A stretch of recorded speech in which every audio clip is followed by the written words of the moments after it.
This is meter. John Rick. Yep. Here's where Jim placed an F87, which is that bushing tree, as an inner stem to see if it would affect John Rick. I believe you said that's John Rick on this? Yes. And as you can see, it did not. It is not bushing. It is got a central leader. So on this one, it certainly has not affected it. When you bag the flowers, leave on during the entire receptive period, it will set a few full-size, completely seedless fruit. So I'd suggested some time back to him. He's got him a nursery, like to sell some. Find some place out in the country where you're at least 3 miles away from male pollen. Graft some and see if they put on seedless fruit. Because we change soil type, we change. I don't know. There's so many variables old Mother Nature throws at you. You don't know what's causing it. You don't know whether it's genetic or whether it's environmental. I got a friend who's got a place. Maybe the 1960 yearbook. Now that I've got the camera on, relate that again, that the Miller was the first commercial American persimmon in possibly the world, in the United States. Miller was discovered in Mr. Miller's farm in Missouri.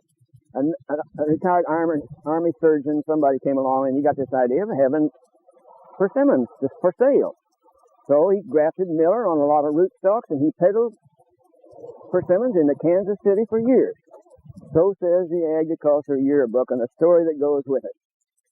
Now, one of the things I noticed here that the Miller is far behind, whereas this Killen. That's Killen. This is John Rick. It has got fruit that is turning. Yes. But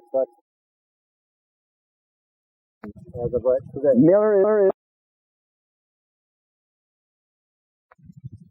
which is the maternal parent of everything in row B out to the farm. It has all those outstanding big ones in it. A lot of people have confused those two. But I look at this tree. That's why I made these crosses this year.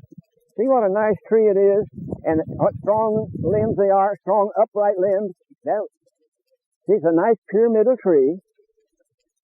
Strong limbs that hold a large load. The fruit is large, and it's got a history of being a good one.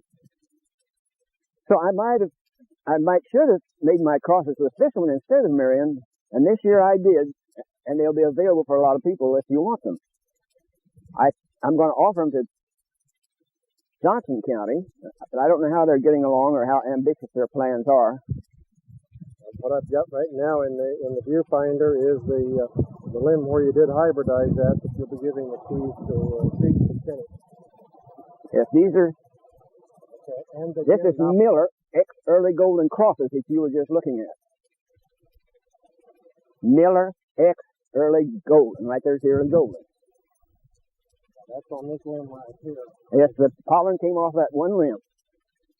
All of my crosses this year came off, the male pollen came off of that limb right there. Well, give us the history. Give us the history on this one again, so I've got it on. On this limb? Yes. The first male flowers I found on female trees were found on the early golden. It apparently puts on more male flowers than Killen and more than Garretson, although I've found quite a bit on Garretson. I found them all over this tree. One year I had to climb up there about 10 feet to find them. Then Mr. McDaniel told me that he had trimmed his male limb that had the flowers on it, like I've done here, you see, and he kept it going for several years.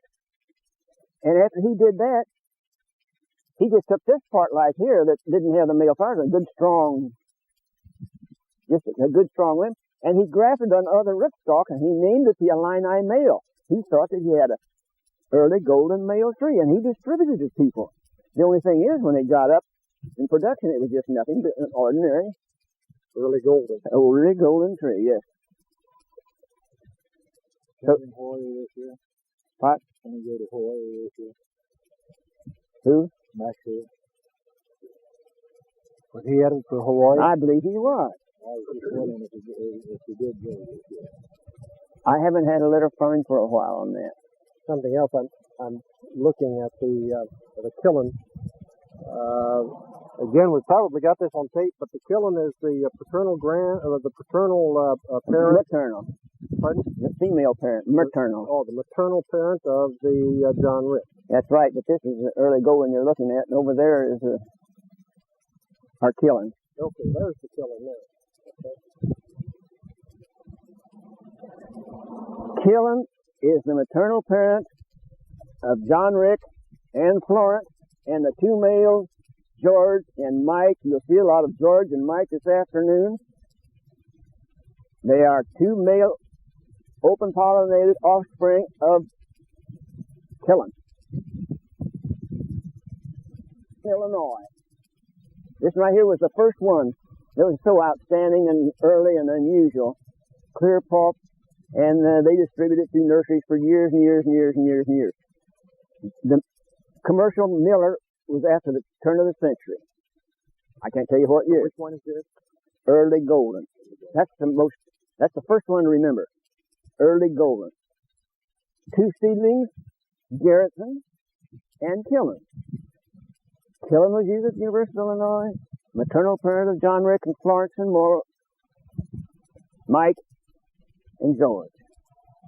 So I have another question. I bought some of this Williams male from the nursery down here in Illinois. What's that place called? Gerardi, whatever. Gerardi, yes. That Williams, they call it Williams male. That's not your William, is it? No, it's the same one. Is it? It's not Williams, it's William. Well, they call it Williams. I know, but they're wrong. Here's a seedless persimmon. So that William male, what's its origin? I've got that going. I wonder what it's good for. Well, I'll tell you why it's going. It blooms early, it blooms heavy, and the thing wants to bloom all summer long. So it's a good pollinator for everything, and it's got the early golden background, we think, and it was selected, we think, in central Illinois, probably at Urbana. Some of these things just isn't known. I hope I don't get them mixed up further. I like this. David this is his first trip, so he's asking questions. He's getting this on tape. You're getting reviews. He's going heavy on the genetics. He'll be some very concerned with me. Good. You know what you can do? You've got 2 copies of Rombo's last model. I've already told him, and I've told him I was going to give him a copy. You can take two aspirins and start in. No, I don't. Well, wait a minute. I may have. I sent a copy to my son in Chicago to edit it. He edited it and sent it back. But I did not change it, and I did not send in the edited one because If you don't have one, I'll get one too. I prepared. This is something to watch for. I prepared a lead paragraph and sent in with this model to John English at Bloomington to be put in Pomona. Now, I know it's too technical for 99% of the people in Pomona, but I know that there's a core of people in Pomona would be delighted to read it. I know of people in universities, that monitor these amateur organizations, publications, and I'm sure they'd be excited with it. Plus, once it's in there for all time, then anyone can get it in the back issue. That's right. I bought every back issue available. I've been researching all of those. Mm-hmm. So once it's in there, it's there for everybody. Absolutely. And Lon told me I could do anything with it I wanted. And I said, well, this is his 3rd time writing this. He sent it to me, and of course I furnished all the information to him. And I said, this thing is classy enough, professional enough, it could be put in a technical publication. Well, he said there'd have to be a lot of improvements put in there, and of course he's just suspicious of me, and I told him to leave lots of loopholes, but I'm a rank amateur. He said, you just do anything you want to do with it. So watch the Pomona, and I hope that John prints it just like I gave it to him. And you like it. No, I'm sure I will. See, I'm getting ready to buy me a place and set up a planting, and it's a good chance for you guys to influence me in what direction to take. Hey, you got, how far you live from him? Oh, you're in on it. Now this is a early golden that I got from another source. So many of these names are mixed up, and people, you think you've got an early golden, you've got something else, or you're told you got a Miller and you got a Marion.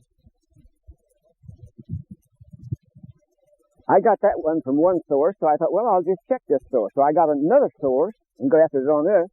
And I also, if you'll notice, this is a poor job, but I trying to make it like we do peaches, you know. That over there's a central leader. Open hand, they call it. Yeah, and that's real poor. But anyhow, these two are the same, and they're early golden. And here, Jerry, here's another limb of early golden. I just found it this year. If it has the male flower. Now, I'm going to cut it off right here so that will be the entire. So this may be my future source of pollen. That is interesting. What is just for the taste? Again, this is an early golden tree. There's the limb. This limb has fruit, has female blossoms. This limb is male. That's right. And let me get. Now it was male. It was not male up here, and I cut it back. You see, I'm hoping it will grow next year. Then I'll cut this one off. You can see on the camera. I can very well see what's left of the male blossom. Yes. Now here's something else that I've never seen before in my life. I've looked every year, but this is Florence. This is a killing offspring. Look what we've got. Another male tree, another male limb. Now we've got a different source of male pollen. Florence is a sibling of John Rick. Now, I don't know if you remember the taste on this, but it's real mild. It's a delicious just to eat fresh fruit, but if you freeze the pulp, it loses its flavor immediately. Still, it's a sibling of John Rick, which maintains its flavor for a year. Doesn't make any sense, does it? No. When you're working with old Mother Nature, there's so many variables it just throws you. I wish I had all this. I keep wishing somebody would come up with a huge chart with all the characteristics of the various named varieties, like it does not keep flavor when frozen, does keep flavor when frozen, this and that, all the known information. Sure, but it's not available. I've got most of it in the world. Like on this Florence, I don't want it. If it doesn't keep its flavor when frozen, to me that means it's almost worth nothing unless it has something great about it. But other than that, taste it. It's a delicious fruit. Somebody wants one in their backyard. Some people will think that's the best tasting one in this orchard. Yeah, if it doesn't keep its flavor when frozen, what good is it? Okay, it's not for me either, because if I had a nursery, you can give some people a choice. They want it fresh, but everybody freezes their pulp. They got to. There's no other way to keep it. There's a lot of people. Yeah, a lot of people. That's the only way you catch it. Well, I don't know. I'm just skeptical. I don't like a tree that doesn't keep its flavor. Well, I'm with you. I had hoped to have a commercial operation going by now myself of frozen pulp. Now here's something interesting. This came from Indiana, you Indiana people. This is the largest persimmon that John Talbot ever saw. What's it? Look at this booger here. Isn't that a dandy? Yeah.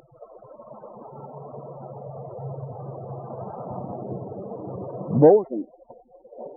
You've heard of Bolton? Yeah. I think there's a doctor over there. Somebody had this on his farm, and it's a large one. And Talbot promoted it and sold it for a while.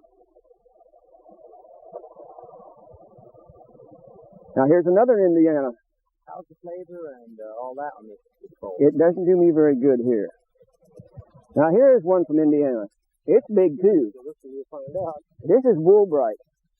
That one doesn't impress me as far as flavor goes. Well, a lot of people thought it was, and in Indiana it was used a lot. The terrible thing about it, it's great big, and it's so soft it just splashes when it hits the ground. I've debated about crossing. I thought maybe some of you folks might say, hey, I want to cross with Woolbright, or I may want to cross with Bolton, and I could cross it and give you seeds if you wanted to plant them or something. I read someone thought the Golden Supreme was the largest ever. Oh, I've got Golden Springs. You can see it. It is a large one. Not like this. This is it. That one there? Here in Fayette County on our Sisney Silt Loam Tide, this is not the largest. Go. Here's Garrison. Here's another one for you to taste. It's earlier than Killen or early Golden. Pick you a nice one and taste it. That's Garrison. It's a good one.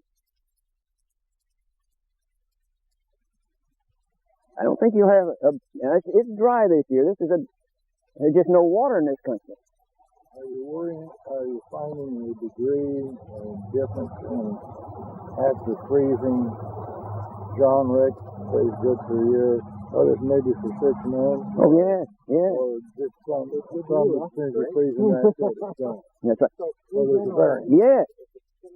Florence, when it freezes on the trees, you haven't got any flavor left in your fruit. When I had it frozen, those containers, you know, you just forget it immediately. However, early Golden, Garrison, and Killen, at first they're mild, and if you freeze them and bake them within a month or two, they're good. 6 months, just about as long as you want to go. A year, you begin to want to say, what is this thing? The United States Department of Agriculture said that's the reason they've never been commercialized, because you need to freeze them and have a shelf life of a year. They had never tested John Rick. And that's no, it's not the only one. They had never tested Morris Burton. As thou... Oh, no, throw it away. Now here's a problem. I just waited. I didn't even cut the lawn here because I wanted you to see this. All you see here are Jewel, J-U-H-L. And you look at the size of that. Now I want all of you to eat some of this one. Then I want you to come right over here. I want you to eat some of these. That's Yates. See if you can find any difference. These aren't full flavors yet. A lot of these are not. Look at this. Oh. This is Jewel, J-U-H-L. I'm going on the camera right now. That's attractive and large. That's Jewel. It is a jewel.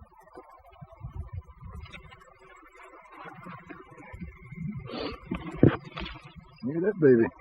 Yeah. Look at the black material in it. Yeah. Right now, over here is the Yates.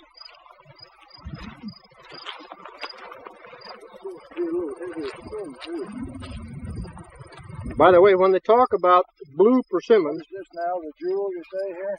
That's Jewel over there. And this is Yates. yeah, that blue persimmon that we're seeing here is not the Yates. That's a different branch. No, on it's the just tree. these. Yeah. I just left them laying here all this time. Right. What have you got in your hand? I've got Jewel, All right, this is Jewel, and this is Jewel.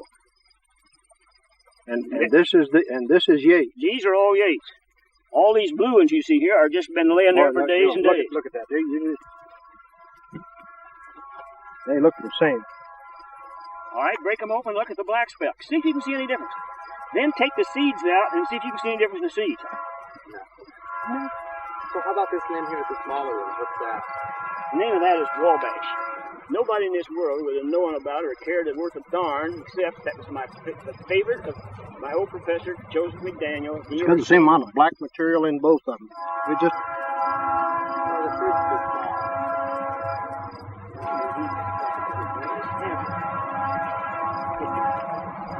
made a lot of research with this one.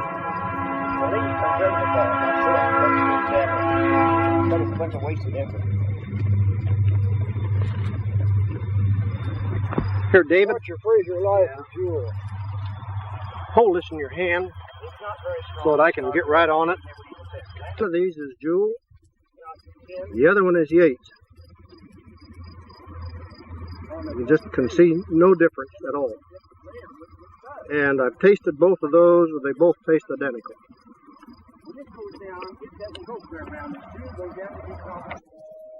Now these blue persimmon, that's referred to several times, Jim, in the old issues and that article that I sent you out of, they refer also to the blue persimmon. And I had, years ago, I had an old-timer tell me that the blue persimmons had a higher sugar content. Now, I want you to address the subject. Well, all I can tell you is my opinion. It may or may not be right. Over at W.F. Solomon's Experimental Gardens is a tree that has blue persimmons on it. I think they're inferior. Well, that tastes... These are not blue persimmons. They're just blue because they've deteriorated. And I wonder if the blue persimmons referred to in this article you're talking about aren't several days old. And I think the sugar would be higher, probably. Which reminds me, I've got a chart in the office I want to go over with you and might cover that very same thing.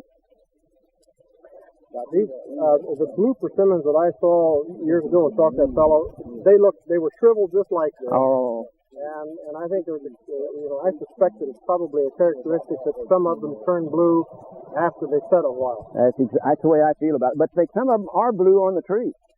There are some blue on the tree. And I could get you signwood if you wanted to experiment. I have access to W.S. Solomon's Experimental Gardens at Vandalia. I would like a piece of that cyanwood that's where they're blue on the tree. Just for I wouldn't eat anything except just those that's not over 2 days old. Well, I tasted this one, and it reminds me really kind of a prune or a... Want to taste that? It does not have a bad flavor. Aren't those two varieties so large and beautiful? Yeah. I don't see as much increase in size as necessary beyond that, except for just the look. No review. Let's see, let's get the yeast. Oh, you got scratched up up there.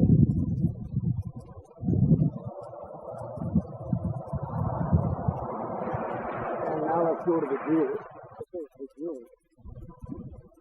Let you catch them in your sack up there. Those are Michelina X Early Golden. Ones I pollinated this spring they're about to fall, and so I put that expanded sack around it to catch them because they fell on the... I had your microphone on and not mine. This is the jewel. And I really can't see any difference in the leaves or the fruit between the jewel and the H. And the two limbs, the jewel here and the H there, are on the same rootstock. Yes. All the red trees out on the farm. Yes. This is wallbag. That's Joey Daniel's favorite. Look at those little old things. They do taste good, but they're so tiny I wouldn't want to mess with them. I've bred to those out there so we have red leaves. Now the leaves aren't very beautiful, and we need a better source of a tree that has red leaves. One that needs brighter and shinier. If anybody ever sees any good persimmon trees with a bright, shiny red in the fall, let me know about it. I'll make some crosses. But those trees out there, you even took some signwood last year. Yes. Well, you can look at a lot of them out there and take your pick. And we know something now we didn't know last year. They're all female. So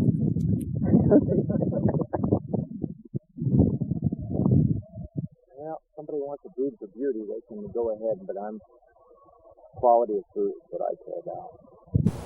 What do you think of that cross? Looks like a good starting point. My son and his wife in Chicago found that somewhere. And they happen to both be interested in my persimmon project. And he's even bought a farm up close to Joliet and has got rootstock started. And he's wanting to sort the very same thing that you people are looking for today, early varieties. And they want to have it like a hobby at first and maybe make money later, peddle them in Chicago. We'll have to have an earlier variety up there. Just happens to be like Christmas. Actually, that's an oriental calyx on there, and it's about broken gone. But that's just a stone, isn't it? Yes. Probably used mold and molded that, didn't they? I don't know what that's made out of. It's made.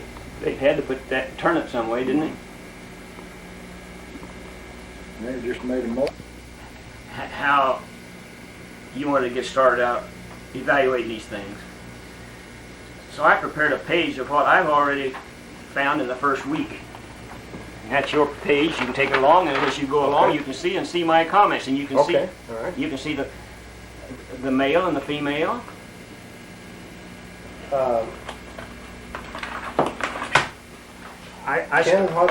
tell you what. How old are these boars making your tree? quarter of an inch across. Then they go in and go down, just make tunnel up and down. Right at the ground level.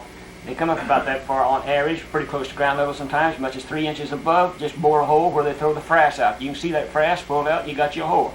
I'd take a little penknife, open it up, and put insecticide in there, and plug it back up with caulk.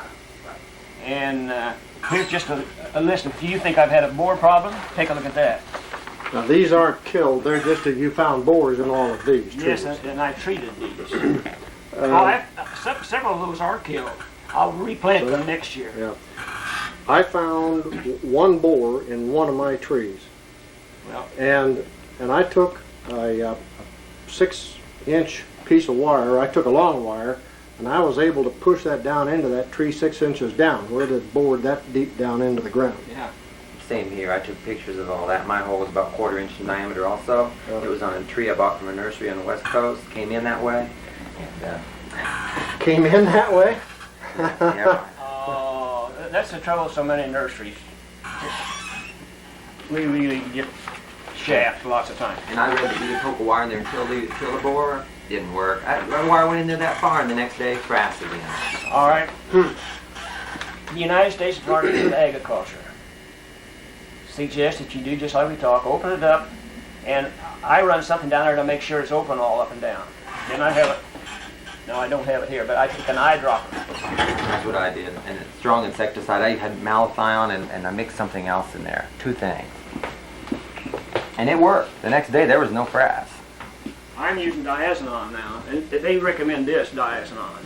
The United States Department of Agriculture does, and I just have a teaspoon of it and about 20 teaspoons full of water. Gets about this what they recommend here. You put a squirt in there, put DAP on top of it, and I don't know whether it's going to do the job or not.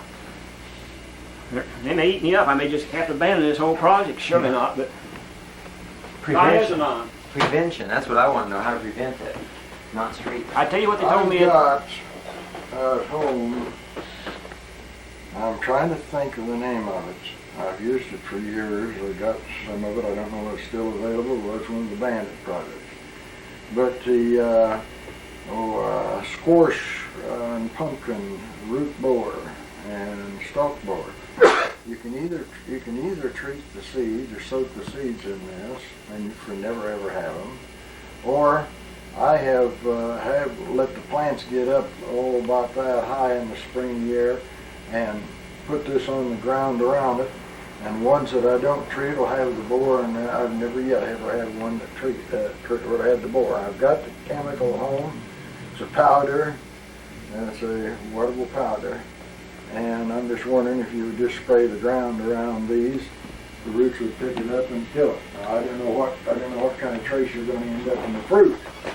Yeah, we don't know, and nobody else knows. Right. I went to the University of Illinois Natural History Survey, and the head entomologist over all the other entomologists, and he looked up all the books, the information he's got from me. He says, well, the U.S. government entomologists don't even know whether it's a 1-year cycle moth or a 2-year cycle moth. We just don't know anything about it. He says, that way to tax the thing, why don't we just spray it with Lorsban?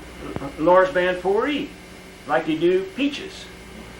I did that, and I thought I got rid of them. But last year, I thought I was out of business, and I didn't spray. And look at that, the numbers. Mm-hmm. So now I'm back spraying, but I've got such a big operation that I'd have a big spraying bill, and I'm not going to do that. I'm going to spray the 1-year, 2-year, 3-year trees, and just let the big ones go. If they die, fine. Keep evaluating these and take the best we've got, get them over in Indiana, grow them as wide as you can. We want to save all this good genetic stuff, because I'm not going to make a commercial venture out of it. And if my son in Chicago is the only one that possibly will, and he's going to have an earlier variety for up around Chicago. So he's sorting just like, so you're helping him too when you're helping pick these. By the way, I've got a kiln grafted and growing in Huffman Estates, which is north of Chicago. That's going to be interesting. Keep me informed on that too. That's good. All right, I want to show you how really bad those are. I've also got an F100 male growing up there, but they're separated, at least a half a mile. F100. I'm not so sure. Not just offhand, I can't tell you what the other two are. That's good. Taste, chew, and BH right. Look at the blackboard up there, gentlemen. Out on the farm, the top is not out at the farm. The top are those same two that you took a picture of. The first jewel fell 8th and 30th. Now that's early. And the first Yates fell 8th and 31st. And that's on the same rootstock. The ground was covered by 9th and 3rd. The ones that you got the picture on the tape. Mm-hmm. Now my next entry down there, I didn't get the exact day the first ones fell like I did these others, but under the jewel tree and under the Yates tree, they were one or more, 9th and 6th. Now it's later out there. What you can expect because we're in town here and got protection around and got a little warmer air. However, you try to explain this thing, and we look out here and see how our early golden Garrison killing are late here. Go out there today and you'll see a row of them and they're ripening on the ground. And look at you, you'd see how you'd explain it. Jewel and he's ripening. I want to make sure you saw that. Testing the yard, you've done that. We've talked about the borers. Now, I had my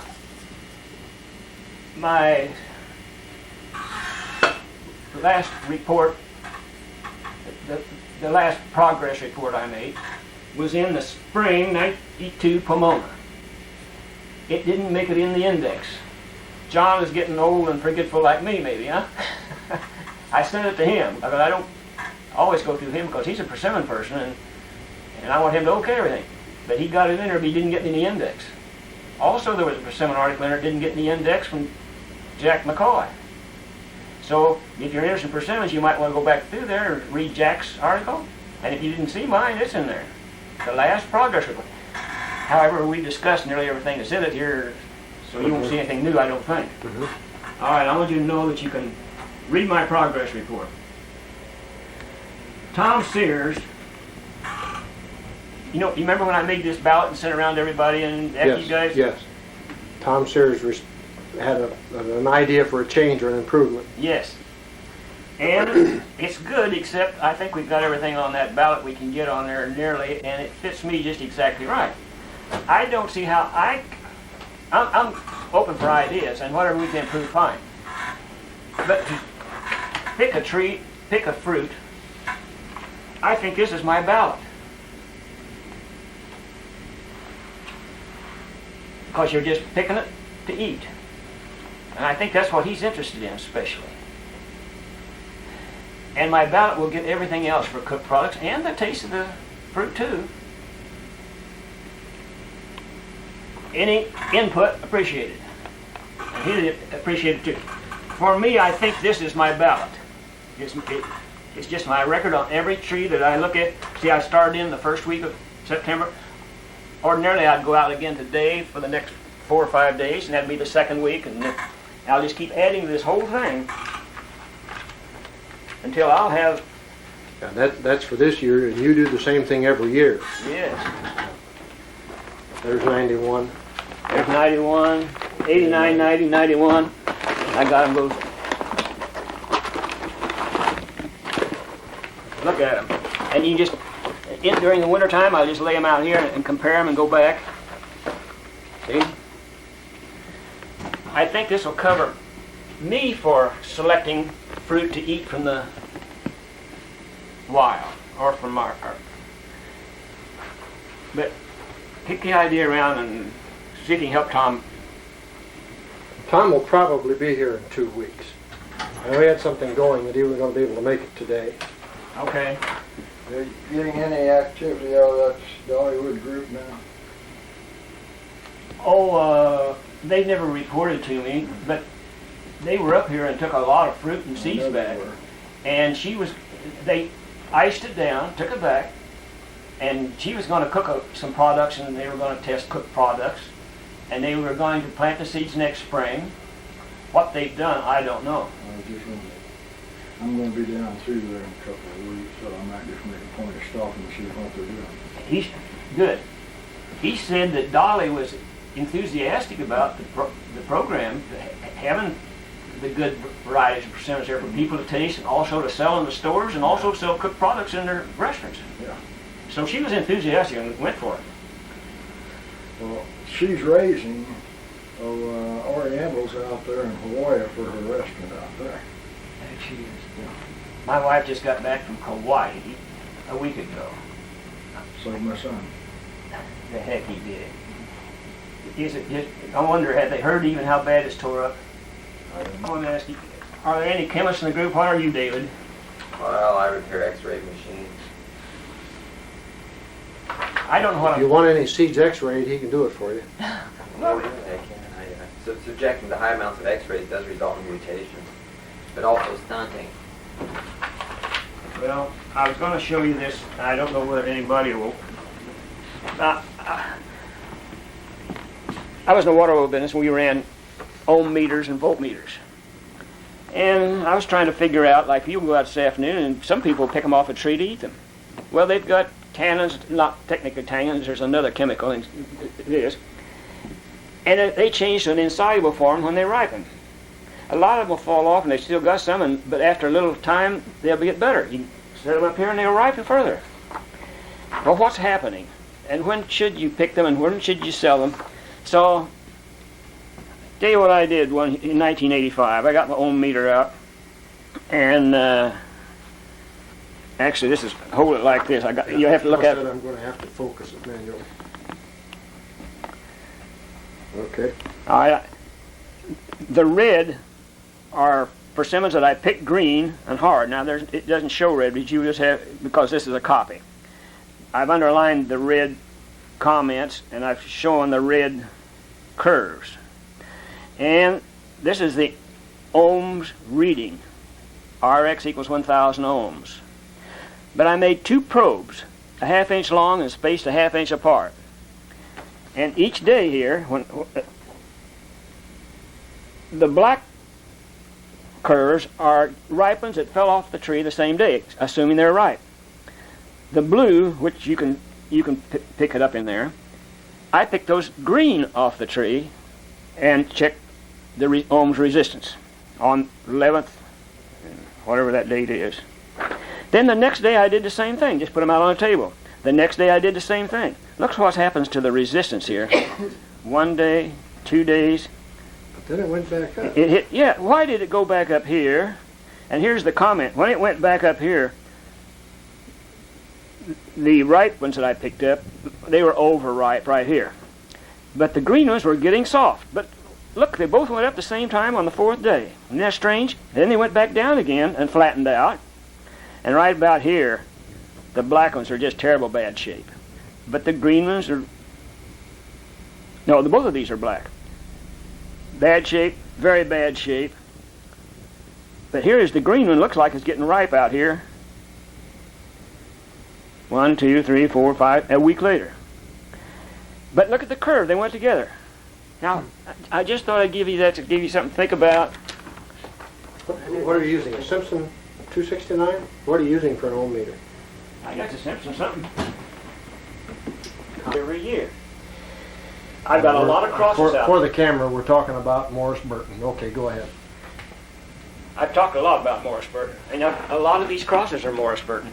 And whenever you look out there this afternoon, you'll see some that I think are outstanding and are going to be winners with Morris Burton as the maternal parent. My experience has been with it, I've told you people before, and I got the one in the backyard. But most years, it will ripen from August to Christmas if the birds won't get them. And it rarely ever will fall enough where you can even use it. If they do fall, it's small fruit and they've got bad places on them and you have to trim them just to get pulp. Now I'm hoping in these crosses we'll get a Morris Burton type fruit, ripens all at one time, nice big fruit that we can handle and make a commercial product out of it. You'll see some this afternoon. I wanted to point out this long-term ripening thing because you'll see this in a lot of new trees this afternoon. And what does it mean? and you want to incorporate that in whatever trees you move to Indiana. Morris Burton ripens from early till late. If you just want one in your backyard just to taste one once in a while, That's good. but as soon as the birds find you got it, you won't have a chance. They didn't But pick it's them off green. no good for processing. So we'll be referring this afternoon. You can just look across the grove and you can see Morris Burton foliage. You remember how beautiful that Morris Burton foliage was? Almost no black places. Well, I don't think there's any foliage out there as nice as the one in my backyard. Out there it's been under stress and a lot of other trees around there, but you'll see a lot of them that looks awful good. By the way, where'd that rootstock come from that's under your Morris Burton? There used to be a persimmon tree next door that didn't have persimmons fit to, and one of the sprouts came up from it, and I just cut it off and put Morris Burton on it. So you don't know a thing. I want you to remind you these guys of this because you'll see this afternoon. Another thing I want to talk about when we're tasting these persimmons. If you go out under a tree and they just begin to fall, the first ones to fall, I don't think they're near as good as tasting as they are later in the season. Mm-hmm. So don't make final judgment. If you come to a tree and these are the first ones are falling, and begin get your attention. Wait till the ground gets covered and the things are falling, and then make final judgment. And before you make these decisions, you'll probably want to check them year after year after year anyhow, and also check them, like you'll see my list too. So whenever our list gets to be the same, it's probably pretty safe to move them into Indiana and then pick the best out of those. All right, the first fruit and the last are not as good. Getting it off my list here, things I want to ask you guys about. Now there's one other thing before we go, or you guys got some other questions. There's two trees out there, E57 on your list there, and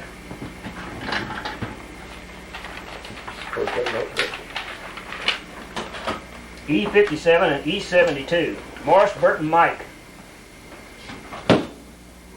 Mike is one of the males that Professor McDaniel selected at the University of Illinois. Very early, both of you saved, and I did this on the 12th. Very early. No, I didn't do it on the 12th. I did it on the 7th, but I was out there on the 12th with some people that were, my neighbors wanted fresh fruit and they were eating it. The 12th of August? No, 12th 12th of September. Okay. But I brought this thing up to date because I just got it the 12th. You want to use a pencil? This fruit on E57 has got holes in the center, and it just tastes like pretty close like Morris Burton and everything. And E72 is very early, and most are gone 9th and 12th. And it may be a big, good Morris Burton. And I've got that. That's my notes. Now they're about gone. I don't know whether you guys are going to get a taste of them or not. You may want to try it, and if not, you can taste these on the way home. But I can save some. That's all right.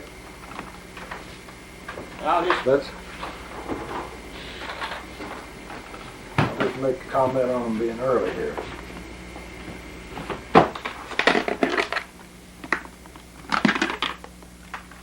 Here's E57, but this won't be a good one because I'll just show you right now. Everyone's got a little hole here under the calyx where an insect can get in there. Now it must be genetic because it's just in everything. On every one. Yeah, but I want you guys to taste them. Now look right next here, this next one. Now this one here seems nice and closed off. I think this one might be a big Morris Burton. But they're about gone. But I want you guys to make sure you taste them. But I'm not sure. Oh, did you want to focus on that? Or Yeah, I got it away. whether you want to taste them now or later? Let's go out there and then Test them in the orchard. Yeah. But these are the earliest ones where they're ripening in quantity, where we can start eating. What is A21? Where's it at today? Do you know? 31. Where's it at? Or A31 in ripening sequence? I've got A31 on my list. Now, I think you people had another one on there. We had A21 as being very early. Well, it may be. The first of last week, it wasn't falling. A31 is, and I've got a question on our numbers. Your number sheet? Mm-hmm. Every year I've written down, and it's early, and the fruit is falling, and they're big. But as soon as they fall, they're astringent. Take a look there again on his orchard, that section where you were at. I've got some yellow. What have I got comment? Is it A21 right there on top? A21 right there on the very first sheet. Right on the yellow sheets. Don't I have A21 as being very early? Yeah. Gone early. Yeah. Last year when we tested, it was already gone. All right. You weren't over here early last year, so there'll be a lot Right. We were later. Yes. Yeah, there were a lot gone last year, and but this year you're here in time for I think all of them except maybe one or two. That's what I wanted to. That's why we're here today early, so we can see the early stuff.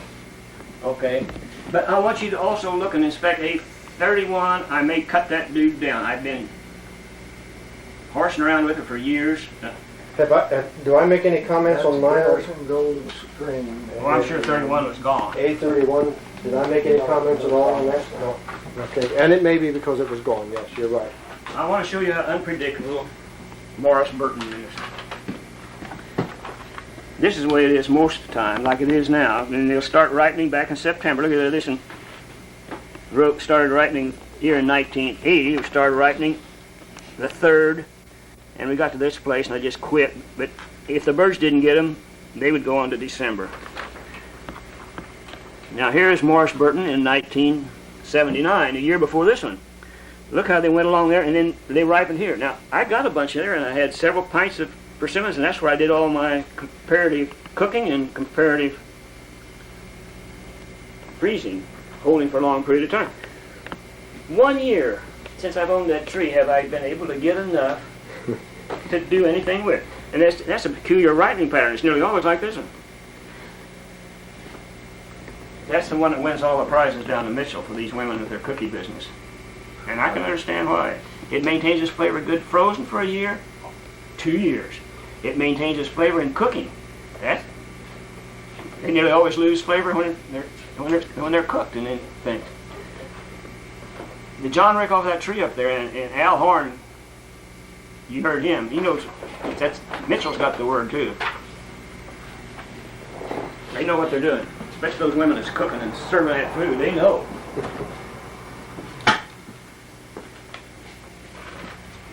And if you ever, when I tell you that Garrison is earlier than early golden, and you walk out through the orchard and you'll say, well, there's an early golden fruit, and you pick it up and eat, that's good. And you go over and you say, well, that's a good one, and Garrison, that's a good one. They're ripening at the same time. When I compare ripening, I compare when fruits begin to fall on the ground. And most people think these do ripen the same.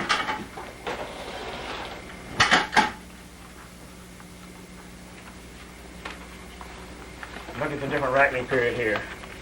The one on the left's Garrison right here. And there's early golden. Look here, it's all over when early golden starts. Same year, 1979. I don't know if you can pick that up in there. Yes, yeah, I'm getting it. Mm-hmm. All right, right here is Garrison. And there's the peak of early golden. Yeah, when you overlap them, you can see it. That one is as much as 2 weeks, but usually I'd say 10 days, the peak of... Garrison is earlier than early golden or Killen. Killen ordinarily ripens with early golden, and Garrison quite a bit sooner if you take the peak. Mm-hmm. I just wanted you to see that because when people's just talking, well, you wonder if I pick them up every day compared to the same year. Now, if I run out of taste test 57, test 372, discuss chart. Fellas, I'm out of business.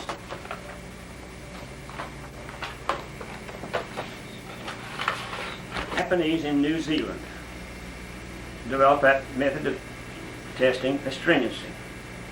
I used it, I tried it, but I had problems for the same reason. I could not get a juice. Now the Orientals are juicier than the American persimmon. And when I put it down in there, I couldn't help but picking up a bunch of fruit. And it masked my color. If you just take a green persimmon and in this paper, you can really see. But I gave up on it. In my last article, I tell them in there that... Yeah, right, yeah, I read that. Did you read that? Okay. Yeah, but I was wondering, they say it's a tannic acid. Well, acid's easy to measure. The acidity of something is easy to measure. We can do it, I think, with the refractometer if we knew how, if we could get juice. Well, there's millions of ways of measuring just pure acid content, but whether or not that would be valid as far as related to astringency, I don't know. Yeah, I don't either. We've got a lot to find out. You'll find out you don't get far in this thing until you're doing original research, because nobody else has bothered much, hardly. All right, the refractometer has got a plastic piece that comes down over the plate, and I wonder if putting it on there and giving it a even pressure squeeze on all of them, if it wouldn't give it the same effect as being a juice. Let's try something to try. That's right. There's two things. The ag department, and they're wanting to work. They were the most cooperative people. Of course, that's why our universities are here and our extension services. Lon Rombo did this cartoon. You buy it, so... Actually 6 sacks. And I had 50-some fruit. Here I had crosses. Kids.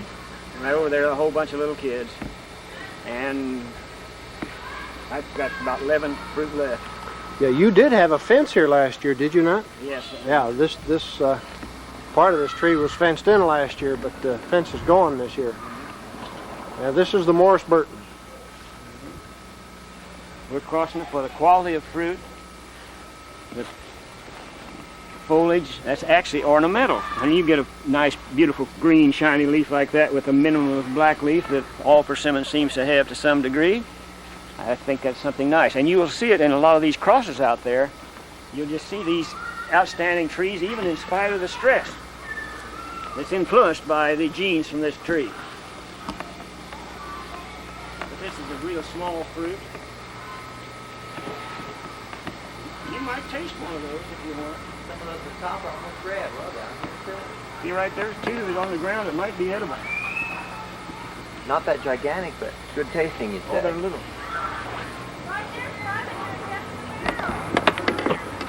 I've already... Compare this to the foliage on John Rick.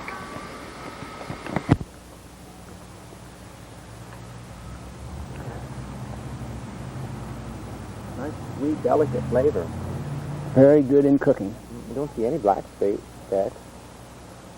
No, there's not, but once in a while, most of the fruit will have a black place in it. Just a little bruise or something where the whole, you have to cut that out with a knife. It's hard to get enough.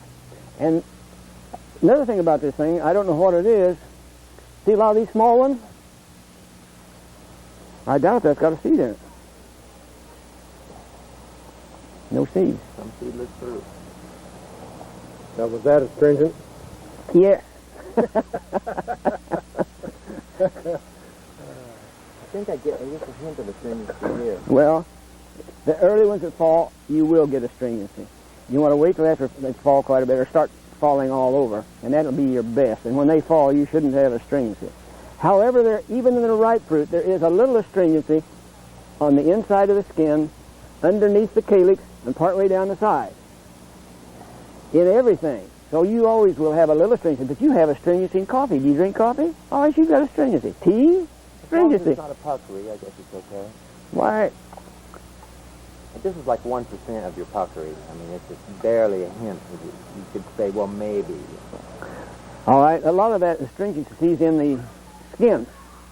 If you really want to test them, peel down your skin before you taste them. And when you run it through your processor, you're supposed to be getting rid of that skin, or I assume we are, and I hope we are. Right. Did you read my article on bezoar? No, I don't. Maybe I did. I don't know. You What did it say? get me some information on the machine they use to process them with up at the University of Illinois. They don't even know where that machine came from. But I talked to who's the apple man with Pomona from Ontario? The apple tester. Not from Ontario, I don't know. Well, anyhow, he was here. Ambleton? No. What? Ambleton? No.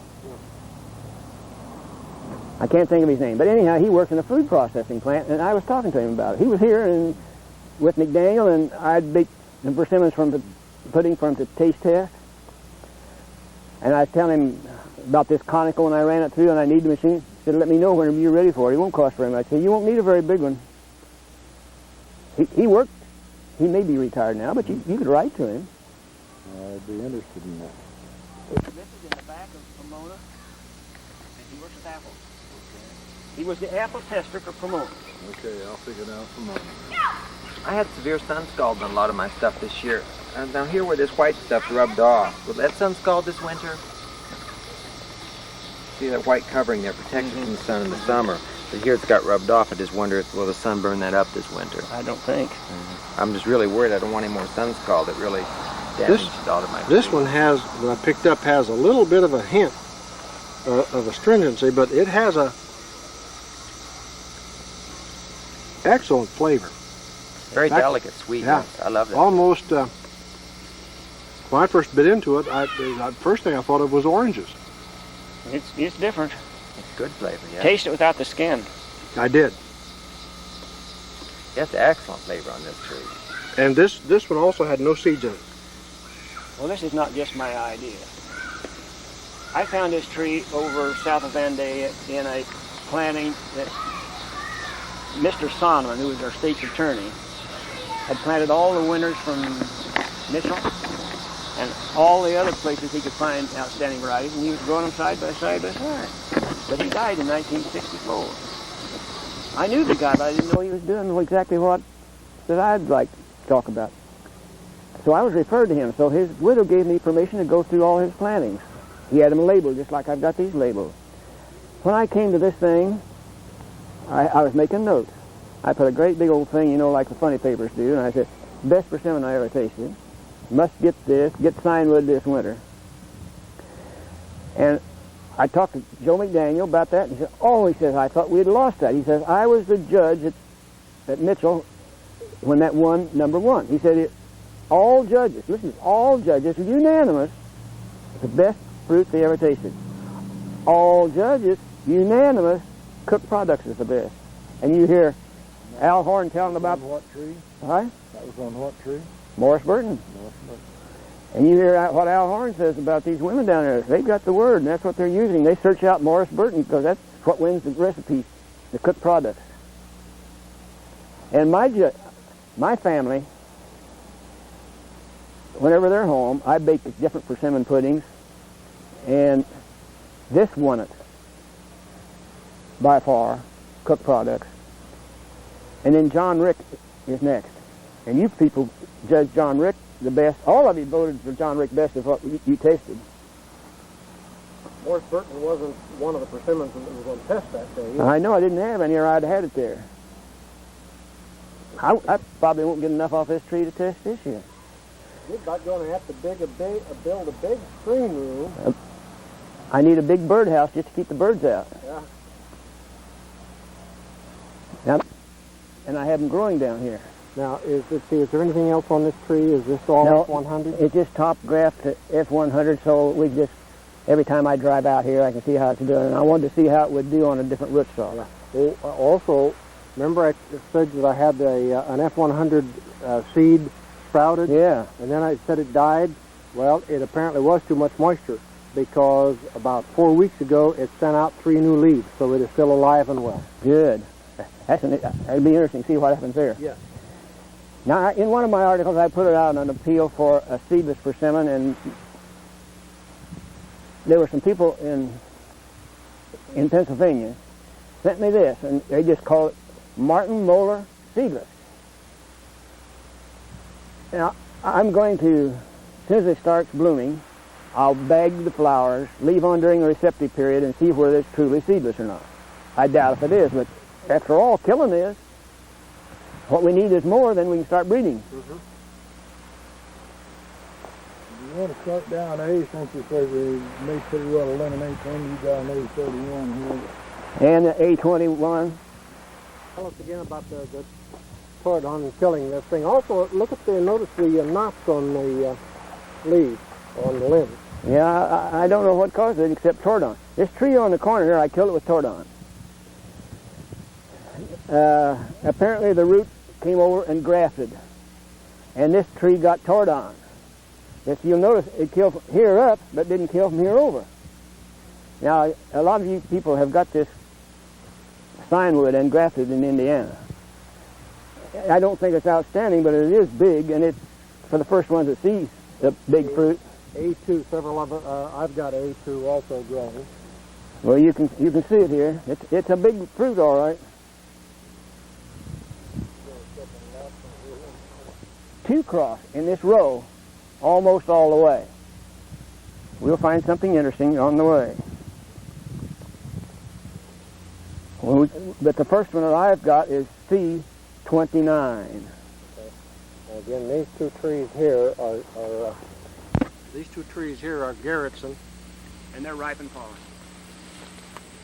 and this one is Morris Burton, XG2.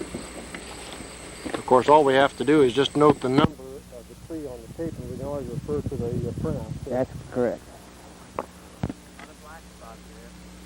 Okay, this is a Williams male. What position is it in the row? A what? A10. Okay, C14, very loaded, with limbs breaking down. Look at it. You see, There's one. yeah, they're just breaking off of it.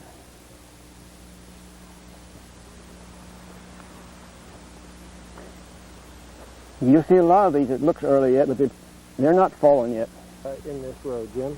Well, originally, as I eliminated them, I was going to take every other one and put them on Garrison. I was going to sell the fruit like over this, because this is the best fruit there is. It's Garrison, Killen, and Early Golden. And I was going to have row D would be all John Rick, and I got a lot of graftings over there, and there's so much difference in rootstock, I've run into a problem. But that's a dandy. Oh, here is...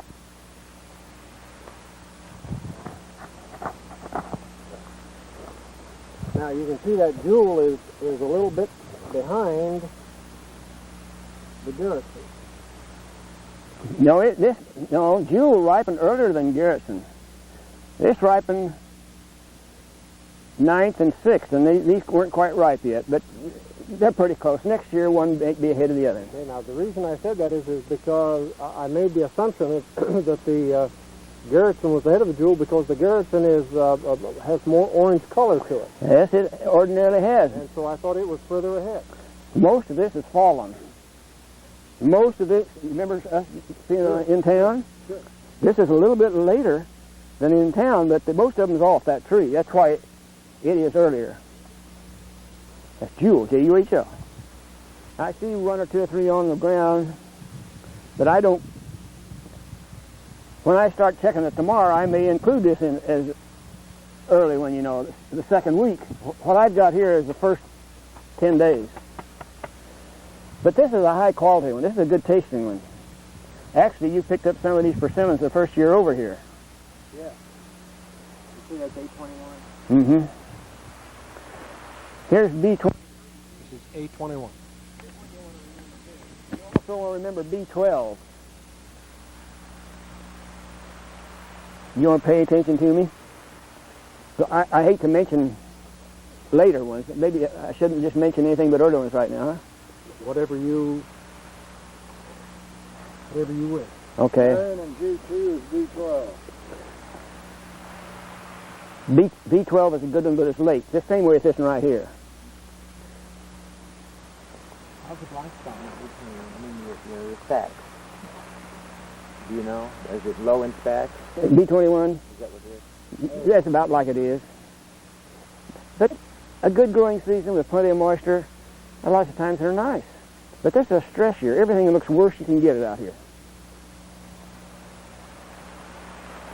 That's one problem if you ever want to ornament the thing, that black spot in the leaf is just Oh, it makes it look awful. 22, 23, 24. No, it's not. This 25. Looks like it's coming on, doesn't it? 25 looks like it has Morris Burton in it. Well, it does. All this whole row does. You're seeing it. Okay. Yeah, you can tell the Morris Burton. The fruit doesn't look like very good quality, though, does it? Well, is there any on the ground? Don't see any. Well, that's more. That tree looks like Morris Burton. Not quite as flat. A little bit more conical.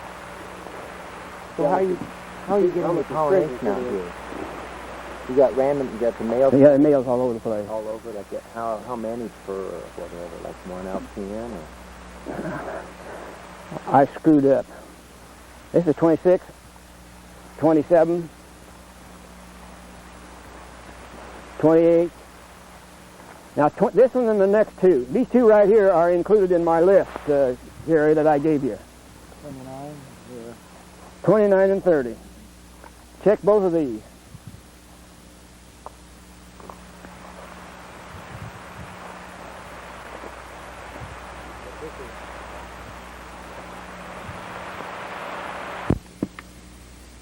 This one is 29. Very juicy. Very.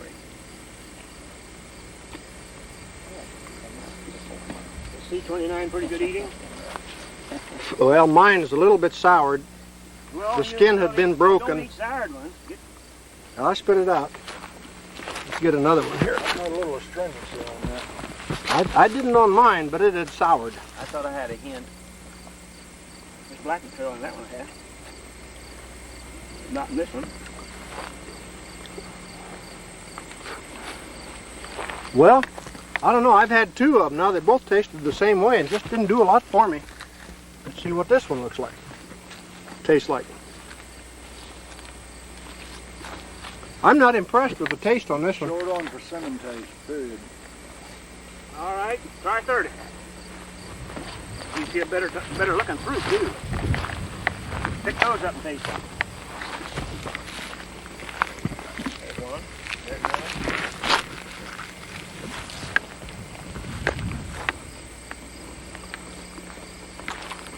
Are all of them with the calyx attached? But the calyx fell right off on mine. Yeah, but a lot of man, that thing, every variety have the calyx attached. is that thing juicy? There's a lot better taste. Well, it's better. I'm not sure a lot. Well, the fruit is bigger than solider and falls with the calyx attached. And fresh fruit eaters like that calyx attached. Man, that flesh is beautiful. No black specks there. Not even. What number are we at? I had the camera off. This is A31.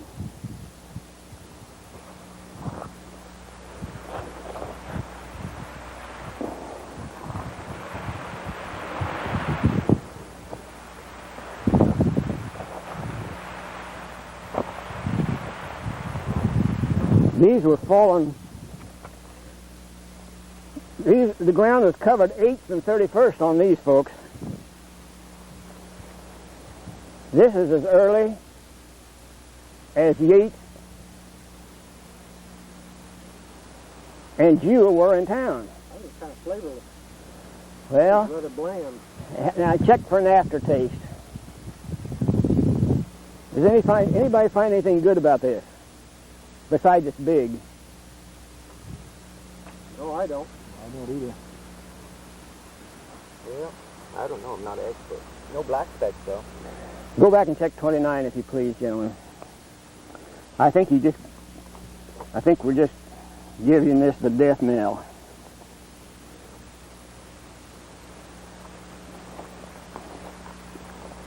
This is the same parentage.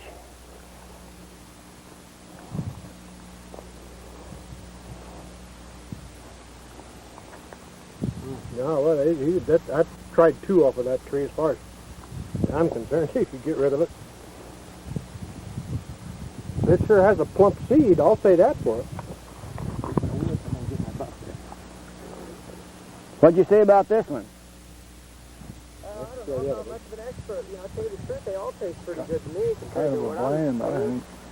It's going to take me a while before I develop a real taste for these. Well, you know, what we've got to find is a taste that just nobody's against, really, if you want to commercialize something. Well, the only way I've ever been able to find that I can truly evaluate stuff very critically is to line them all up and to be able to stand there and go, well, maybe, and then back and forth, and then think about it, and back and forth, finally come to a conclusion. But just wandering around here, you forgot what it's like by the time you get over there. You'd be surprised. You'll find some exceptional ones.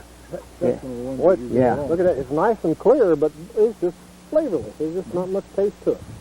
I'm more of a scientist. I've got to have techniques. I need to be able to measure sugar content and stuff like that. Well, I'll tell you what you got to sell.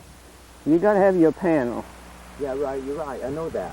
But to evaluate, I would like to have numbers myself. I would. Well, that would be a good way, and I've tried to get that. That's why I got this chemical from New Zealand. I had a boy get it for me up at Lakeland College, and it just works fine, just like litmus paper. It works great on green persimmons. I ought to draw out some of this paper. You just take a green persimmon and put it on there, and it just turns black like that. Hey, I got something. Wait till you start separating the ripe ones, where you got a little astringent. Forget it, throw it away. You can do it better for taste. A33? Yes. Wow, look at this. See, I don't even have this enlisted as an early one yet. I'll pick it up this week and list it as an early one. Down so far, I found a two. There's another one right there. Yeah, they're off, but they're too hard. Yeah, they're falling off still green.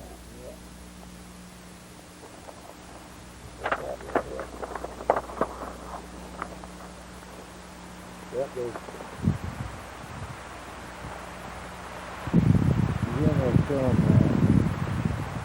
Joe, you know how young girls don't fight.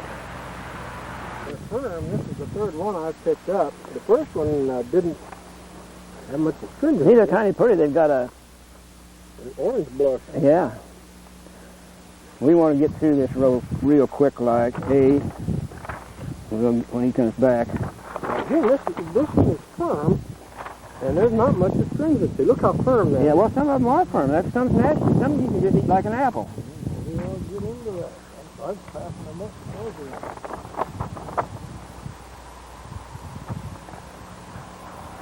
What number is this? I think I've got it, but A33. A33.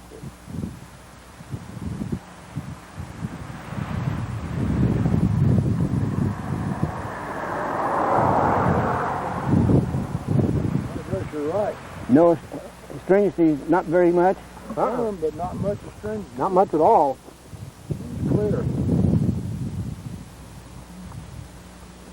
I had to get something here that might tap a little bit. So how do you know if they're ripe when they're at the right ripeness for testing and evaluating? Is this one too green? Rather. You don't know until somebody tests it. We need your test kit. That's what I.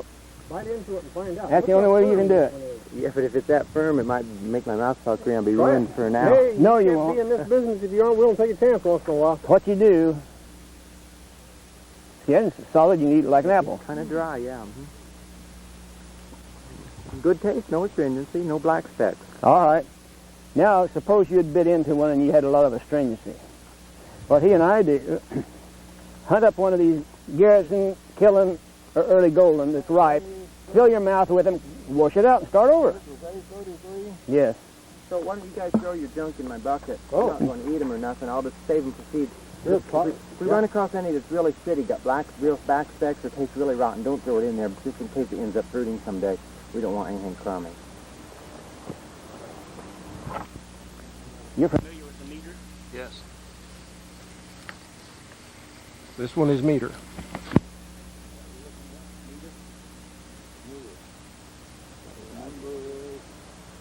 one we want to look at is C94. You saw.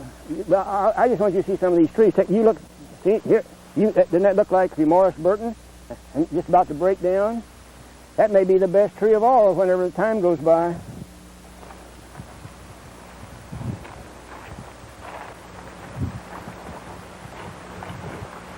Here's another. Look at these. Only these are bigger fruit.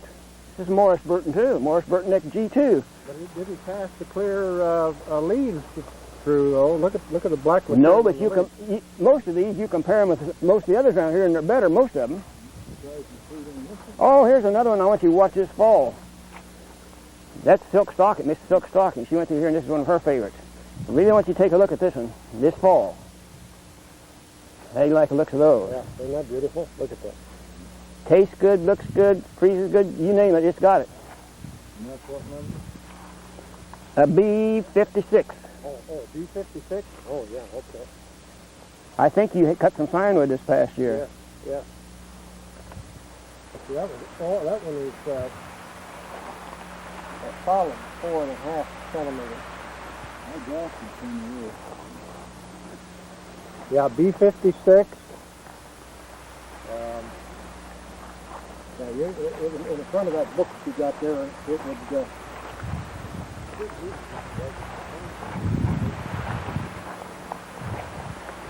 Here's B59. Silk stockings again, and this is one of the first ones, everybody's favorite. Some years they're just red and they're beautiful. See, I'm breeding with them. Now, this is B59, right? Yeah, you know what? Somebody's already, no, over there. See, I've got bags on this one. Here's one that's real good too, but it's too early for it. I've got a B59 fruit on That's C50. 1 or 2 grafts at home this year. I think you'll like it.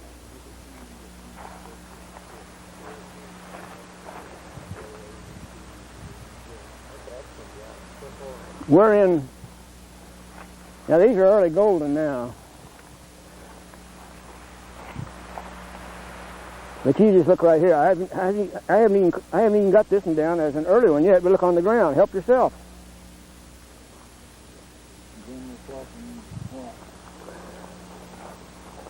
I think it's C66. No. 60, 61, 62, 60. Is that under 63? Yeah. C63.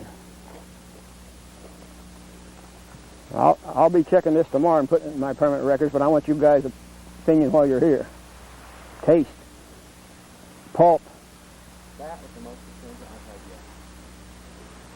Pick it up off the ground? Yeah.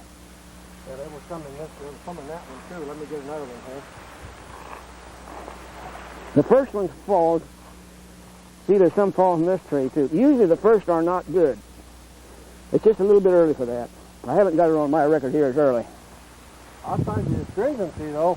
You can definitely detect the Morse Burton parent in it. Oh yeah, a lot of these you can.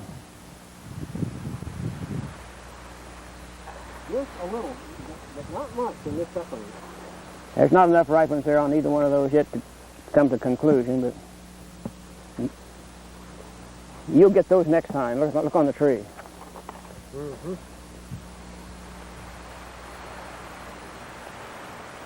Here's the male Mike. You ask about males.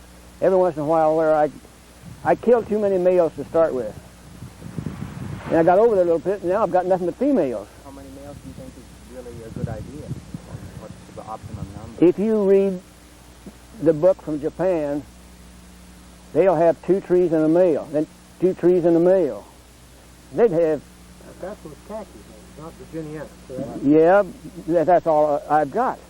Yet I read, you don't want to plant a persimmon tree out here within a mile of a pollinator, or you're going to get pollinated. I've got a lot of them in here, but... Trees fly 3 miles from your house. That's right. You can see the John Rick and just the shape of the fruit. Oh, not John Rick, the Morse Burton. Everything so far is Morse Burton in that row. These are early golden here that's ripe. It's the first time this year. I've got a ruby that should have fruit on next year for the first time. All right, that's the first time I've seen it too. I'll be interested to see what it looks like next 2 weeks from now when we come back. This is early golden. A lot of these big trees, this is the first year I've seen fruit on them. And a lot of them are just loaded.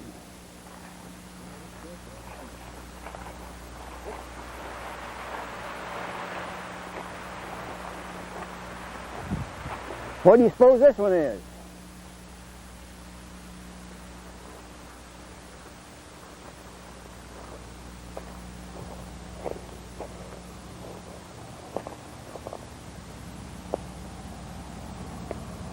You've seen it today and you've eaten it today.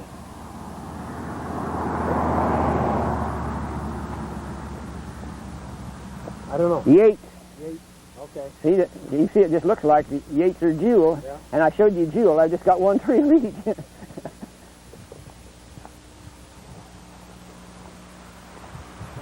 Hybridize it here. What did you hybridize it to? Early golden. Early golden? Now here's a different shaped fruit. It's still the same cross, Morris Burton and Garrison seedling, but it's a different shape. Mm-hmm.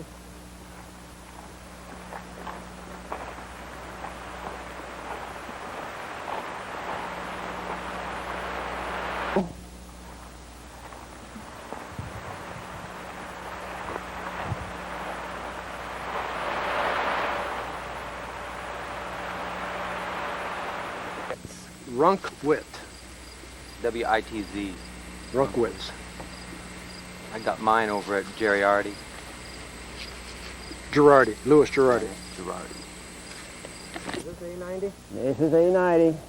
There's the female. Don't that look like ordinary female fruit? And it's going to be relatively early. Yep.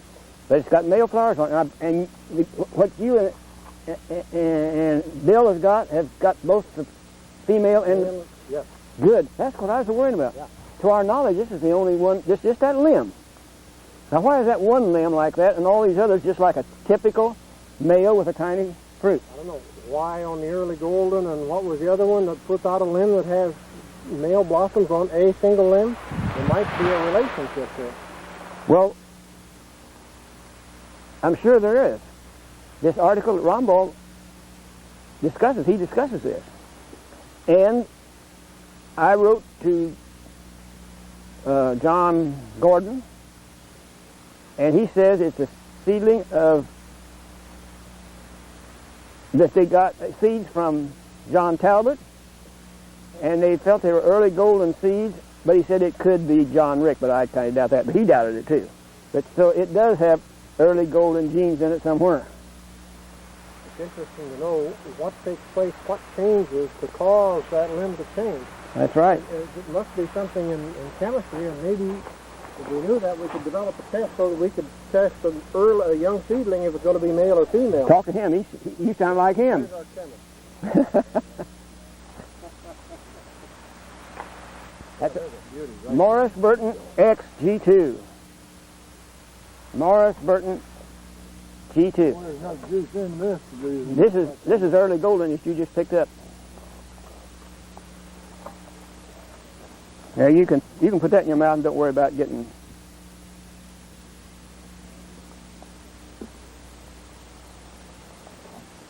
That is good. That's good. That's a good percentage. The maternal parent, Morris Burton, that one you're looking at in the yard, the one I says is the greatest in the world, is the maternal parent. And Garrison, the earliest of the early golden family that you saw when you first started down this row, is the pollinator. What number is it? C94. C94. Really large fruit, too. Yep. Nice, good size. You can pick up several because you've got the best parentage. Yeah. Now, notice something else. On the foliage is green. Still has black spots, but there's not much yellow. It's still nice, dark green foliage. C94. I thought you'd like it. Again, this is C94. Now that does have a little black spot on that fruit, but it's excellent fruit. Once in a while you get a black speck even in John Rick. Ah, that black is a seed case. There's no seed in it, it's just a case. Sometimes that's what it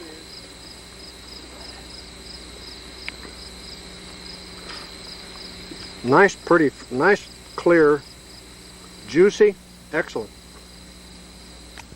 Okay, this is killing.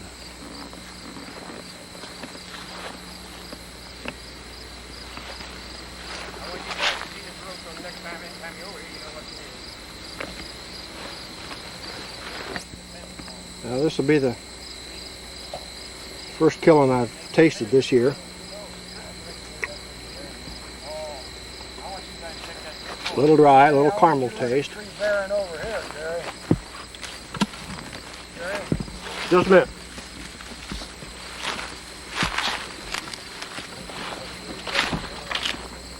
Well, let's see, there's Sit here and take a picture of that. 12, 13, 15. That's A15. It's just breaking the limbs down. I'm going to have to kill it.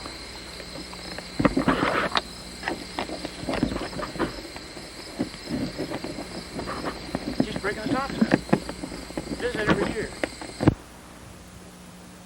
That's a Golden Supreme X Garrison male, open pollinated male.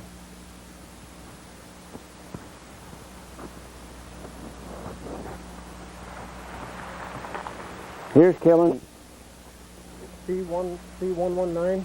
C119. Look at that, they're ripening them all at once too. I want to see that, what is it, A118 that it grows so good at my house. Okay, I'll show it to you, but it's a bad year to show it to you. Right here.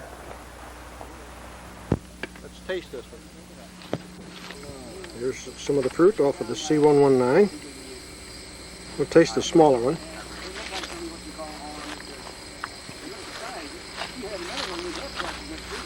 It does have some black material.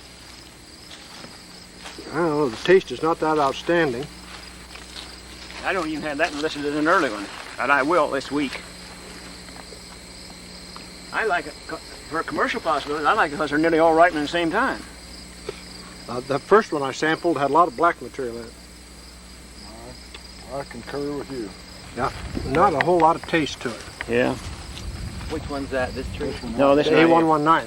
I don't want anything black specks.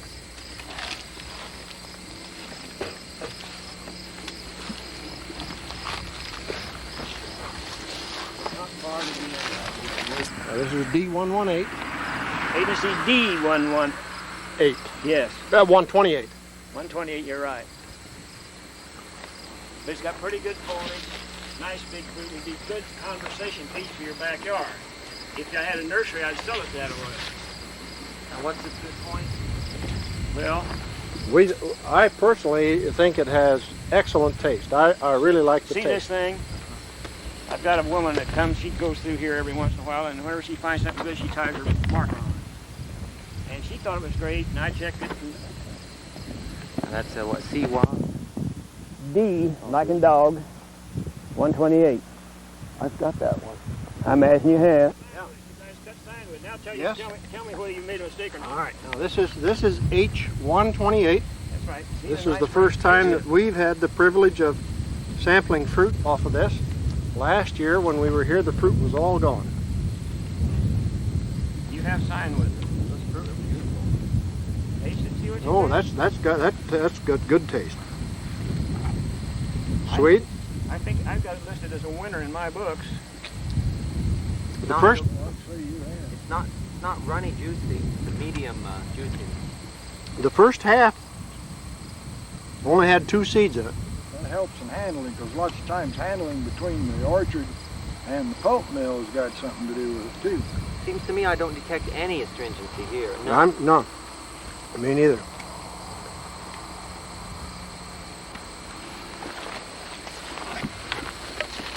Now, what was this? H128. H128. Let's see if I can find it here. You guys skipping over here on those roasts. These teeth I'm getting here will be excellent starting for my new place. Mm-hmm. I'm going to have a planting exactly like this, and this is going to have to be the teeth.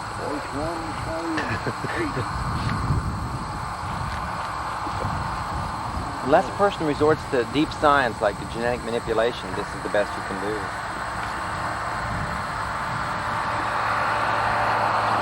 Watch it, but it's just not right yet, is it? I don't have it as being early.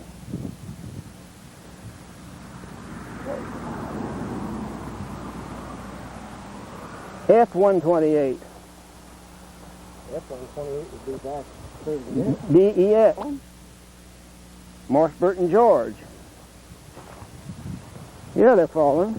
Yeah, taste these, fellas. This is, again, this is F128. F128. Falling 9th and 10th. Now that's nice shape. Look how flat that one is. Yeah, there's another one, I think.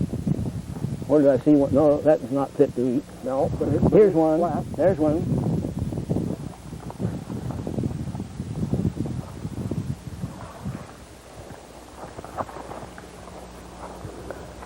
I need to have these things mowed.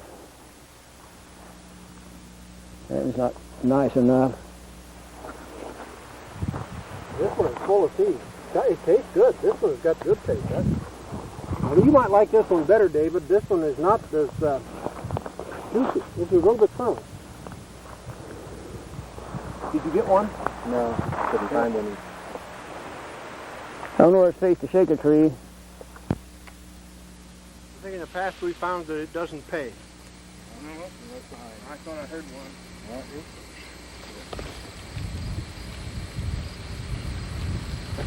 But looking, the fruit looks pretty good, doesn't it? Yeah. Good taste.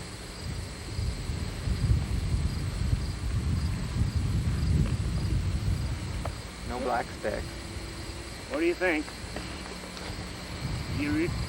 Mainly what I'm looking for is no rejection, and I look at it again next year, and then the next year, and I just check them from year to year to year. Keep checking this one. It's a good one. I like it. I'll just put that out there. Keep checking. I have no objection. Not too runny. I like This that. one will shook off, but it's good taste and it's firm. Medium. Any astringency on the one that you It's got a good skin on it. I don't really notice any, but maybe extremely slight. Did you notice any astringency, Ken? What happened? Excellent. Not particularly like that heavier skin. I like a delicate skin personally, like the Morris Burton. This is F128. But look how flat that one is. Almost. This is F128, right? Yes, Yes. F128. Our F100 again. F100 male. Male with fruit on it. It's been falling. You can see some in here. Taste those and see how they taste. They're little, like the fruit is on a male tree, except A90. Now, what's the seeds? Are the seeds triangular on this? Well, they're kind of goofy shaped, aren't they? Yeah, they have been in past years. Taste that and see what you think. That'd be something to get seeds from for a real project. This here fruiting male is a good one. But you see, the fruit on a male are awfully small. Yeah, but you got that genetic characteristic of a male bearing, and that's important. I agree with you that it is. I'm using that characteristic. As soon as you read this model from Lon Rombo, you'll see he talks about this in here and also A90, and it starts making sense. Very dry, this one. Anytime you want to talk about genetics and diagramming, I got a blackboard down at the office. And also kind of typical. Only one seed. Is that right? Yeah. I got two. Low in It's Did you? fun. I just got my camera turned on. What number are we on here? F91. Yeah. Mike and Frank. Jules G2. This is your Yates X G2 according to me. You guys can determine whether that's true or not. Well, it looks like a jewel. Sure does. Or a Yates. So how do you do your early selecting, I wonder? If a person just grows a whole bunch of seeds up, do you pick out the weakest ones, just get rid of them right off without even growing them out to fruit? I didn't follow you. Say you sprouted 1,000 seeds and maybe you only needed 500 trees, or maybe should you sprout get twice as many seedlings going as you've got spots in your test orchard? No, but you want several more. And the ones that you're picking up will be half male and half female. Yeah. But then, And usually, the earliest up or the strongest are also the males. is that right? You may get 10 males and there'll still be a strong female. But usually the first and the strongest that jumps up at you are males. Is that right? What did you think of this one, Ken? Thought the taste was good, the firmness was good, color was good. I don't think I wouldn't say the taste was exceptional, Yeah, but it was good. I think that it does. Yeah, It's I think it it's lacks up, a little on taste. but it's in the upper. Oh, above don't kill it. Don't get rid of it yet. All right, that's what I've So we go 60% on taste. that I need. Well, we just don't have to have objectional taste. I used to go for all taste, but Hyman's got one. He called it Hyman. He even tried to sell it at the nursery. So, in Missouri. Yeah. Starks. Stars. But he likes it. Well, what other reason is there to buy it? Because Well, I like it, and he's got such a high pulp content. Another thing I like yes, about this. 65% you told me. 68%. That you also told me. Black material. Yeah. Okay. You do the black in it. We just can't have that. You do the black. I've tasted 3 of this one. It's not objectionable, but it's not one of the better ones. It's nice and juicy, lots of juice, clear, but it does not have the good persimmon. Is not fully loaded with persimmon. Fair, taste. good, better, and best. I'd say it's good. It's good, yeah. All right, that's good enough. See right behind it is next time you come, that'll be an early one, or they may be all going. Look, see how much color there are? Yeah. Ground covered 9th and 7th. This is F88. It's just too late to get it. So who thinks about earliness of ripening? Who has a preference? Do people generally agree the early is better, late is better, or what? I want it earlier. Number one, they'll probably do better in the northern climate. Number Yeah. two, you have a need for early, medium, and late, because when you get into processing, you've got a longer processing period. That's right. What number is it? F88. So in general, people are leaning towards earlier as being the overall best, but then there's still a need for the later one. When you move down to southern latitudes, the later is excellent. Does it seem to affect overall yield or anything like that? Have you noticed a tendency for all the early ones to have a similar characteristic or anything like that? There's some of them that's heavy, there's some of them that's light. I haven't, but you understand, I'm an amateur, and there's nobody that knows. This is uncharted territory. Well, see, this I don't like for myself because, you see, this tree has lost all of its leaves. Yeah. Now it cannot gather sunlight and store that energy. You're right, but it's also already produced its crop. Yeah. And listen to me here. I don't know where I got this information, except me. I did this the 7th day of this month. F88, G-X G2, ground covered 9th and 7th, a winner. Now, it doesn't look at all like it did when I did this the 7th day of September. I don't know. The fruit doesn't do much for me on the flavor on this one either. I'm going to have, well, I've got a question mark after this. Check it next year earlier. This is extremely early, not only in fruiting, but in leaf loss. This is 88. Let's go to E72. And again, see, this is the last of the fruit on this tree. Typically, the first fruit and the last fruit isn't as good as That's right. the center of the bearing range. That's right. After a persimmon tree fruits, does it just automatically drop its leaves? No. After the fruit ripens, do the leaves? No, some just drop them sooner. Some of So leaf loss is not really directly related to fruit ripening. I no, don't think that leaf loss would be a desired characteristic either. no. People would think this tree is dying. That's right. It's not good for ornamental purposes. Yeah, but not only that, early leaf loss, you don't get the feeding action. The leaves aren't there to feed the tree. To nourish the tree for the following year, would be my opinion. Yeah, right. Listen to F69 though. When I did this, 9th and 7th, was I crazy? I circled it over here as being outstanding. So really, for a breeding project, you might rule this tree out just based on its early leaf. Could be. Large flat fruit, light, some on the ground, 9th and 7th. Bright red blush, early. Check quality. I like that red color myself. Oh, Everybody does. yeah, but look, I'm like you. I don't like the. I got to put this on my records. Well, this leaf loss, to me, I think right off, based on inadequate information, I'm not too interested in this tree. It leaves it No. too early. But now, something like this, even though it's not as good as the rest of the fruit here, it might be the best thing in this orchard for Chicago. That's right.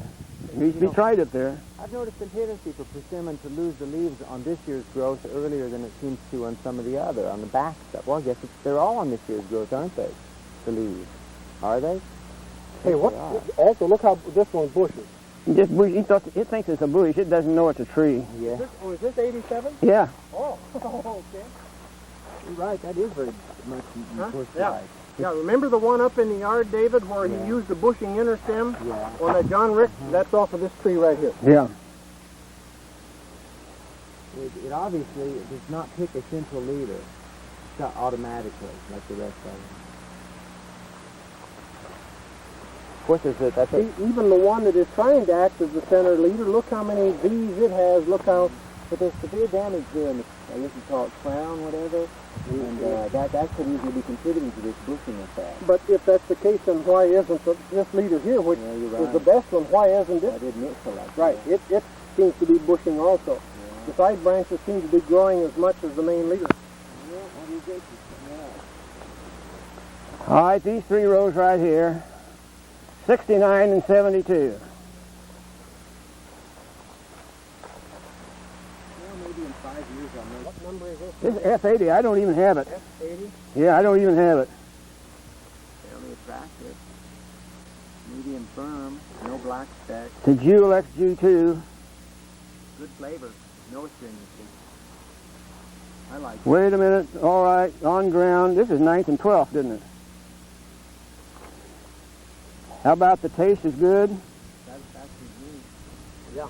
No astringency at all about No, it. no astringency. No astringency. Anything else? No black. Hey. On a scale again of poor, good, better, and best, I'd say better. It's in above 50%, but it's not in the best. But All right, that's a new one I picked up here. It comes in the first 10, 12 days. I've got to be able to what I'm going to grade mine. That red color of the fruit, that's going to be one of my lesser important things to consider. I like it, but it's not required.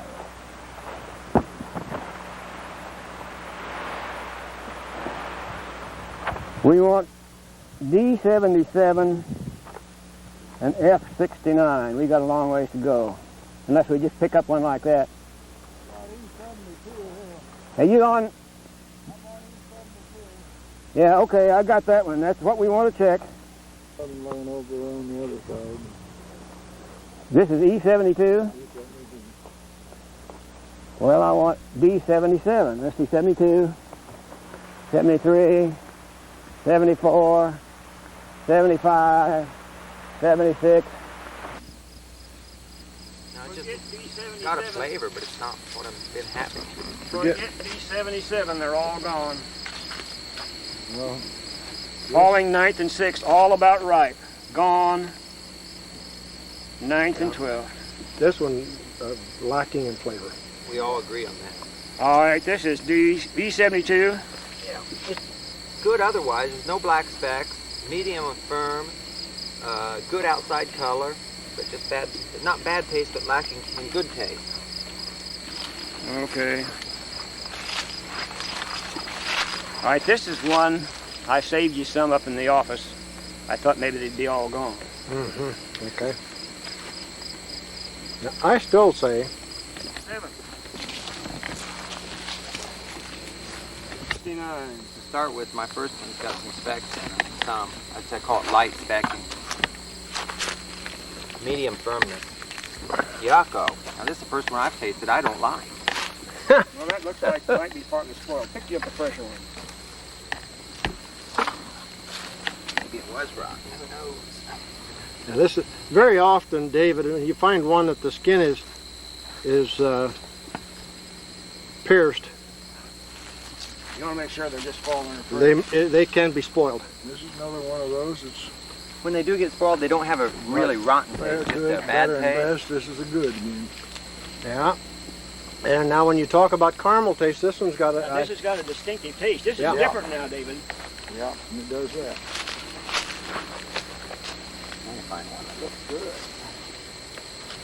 All these are pretty beat up. Must have been on the ground for some time. I think that's a good one. I think maybe you may be mistaken. That's a good one. I think you may be mistaken this new taste here. Maybe. It's different. Worth hanging on to. Yeah. Everybody tasting this thing? F63. I give this one a good grade myself. Firm skin. Mine was fairly juicy. Some very slight black Well. specking. I think mine's a little bit... let me get another one. There's a bunch of them over here. My gosh. How come I haven't got that? It's just... Tastes a little above good. Yes, it is. I like it. Fruit size looks big to me. The ones left on the tree, some of them up there are pretty good It's size. better than best. This is the best.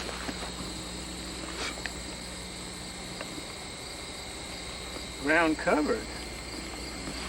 So how did you end up with all these being female like this? No. I mean, they're perfectly spaced. You obviously knew they were female when you put them in here. No. Well, where's the males? I mean, you cut them out? Well, there's some of them here and some of them cut out. You replaced them? They were 50-50 until we got into that row right there. Yeah. And from about 50 in this north on this row. We'll come back on those. So you cut the males out and replaced them, or grafted them over? Some of them grafted. Yeah. Like over in row 2, they've been grafted to Garrison. I've got a lot of them that way. Yeah, Well, that's the grafted thing and for cut me out. to do. Start my experimental garden, the ones that go male, I put my good stuff on them. Yeah. Tell me about it.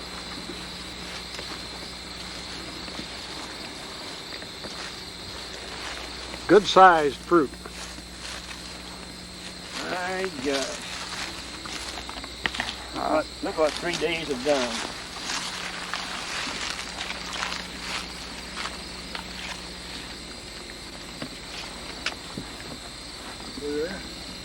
One seed. Black speck. Taste again, I'd call.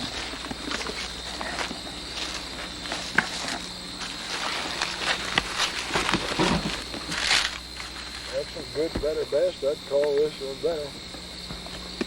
Good product, isn't it? I don't want that one. The limb is still on it. It's very slight.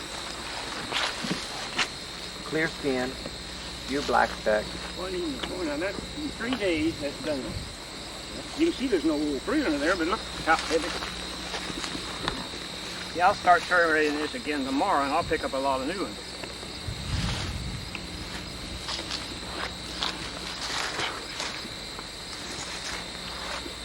E57. I wonder if some of these will mature better in a dry year than others will. I've noticed In a this normal mutation. year, they'd run a different. Mutation several times. Do you know anything about it? I saw it in other trees too. I'm getting a slight aftertaste on this one now. It may be the skin. Well, I peel the skin off. Bert and Mike, look how much darker the foliage is as compared to this. Smaller fruit. This fruit, Fruit is more resemblance of the Morris Burton. yes. This is one in the gallon bucket in town that I was going to have you taste, but here's the place to taste it. This is the one, when you pick it up and you look, there'll be a hole in the top. I don't like that feature. See that feature? Now, this one has a different taste. Just pick one right off the tree.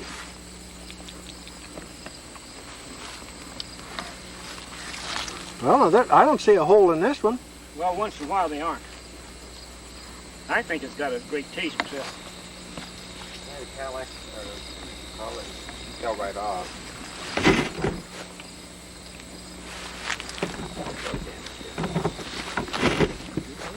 Little bugs keep down into that.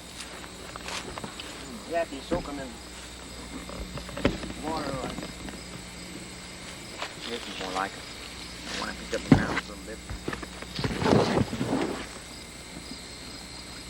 Yeah, I just guess I'll have to practice a couple more years. You can tell that's Morris Burton, isn't it? Yeah, sure it's got the Morris Burton.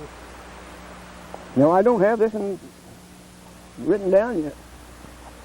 2 weeks they'll be gone. Yeah, that's right. I'll pick that up tomorrow or the next day. But if there's any on the ground, why, we'll write it down. But it doesn't look like there's any on the ground, does it? Take one off the tree, Joe. No, it did not. It looks like it's got possibilities, doesn't it? But I picked one off the tree on that other one back there with Morris Burton parentage, and it had no astringency. Right off the tree. Yeah, I'm going to have to rinse that one. Another one with Morris Burton parentage. F32.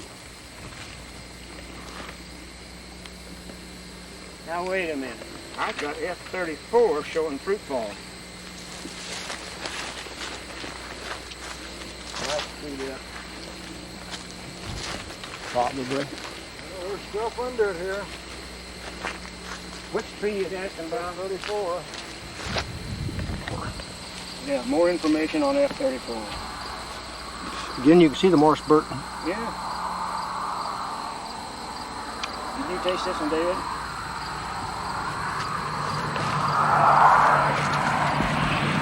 But it's a little mealier. There's one that's fresh enough. It's pretty, but juice doesn't run out of it. Again, this one might be a little bit better candidate for shipping the fruit, for fruit stands. I don't know what that fell out from under. Has to be this one. It's right underneath that limb. This is fine with me. No black specks in mine. Pretty much a clear skin. Good flavor. Size kind of on the medium small. Well, we're starting out with Morris Burton, which is small, so we're having trouble getting it up big till we get some male flowers on it. Continue testing. How about that? Yeah. It's interesting to test to see how long this would last after it's off the tree. Because it is a little firmer. It's It doesn't drip in juice when you break right, it open. Right. So it might ship better. Male. Yeah, the males typically grow faster. So The first one's up and the most will be males, but now not all of them. You may just get a female coming out of there, but not many of them. So if you just say, well, I'll just grow 200 and plant 100, and you just set out rootstock. yeah, you might have thrown away your best female. That's right. It looks like this is ripening pretty near together too. See how they're ripening? These leaves have got very little black spots. Well, this is a Morris Burton offspring. It's a nice tree. Another mediocre taste. I'd sure make a lot of pudding out of it myself, Yeah. but And when you guys speak of pudding, do you make your pudding brownie-like or runny-like, spoon-eating like? brownie-like. If you follow my instructions, you can pick it up, but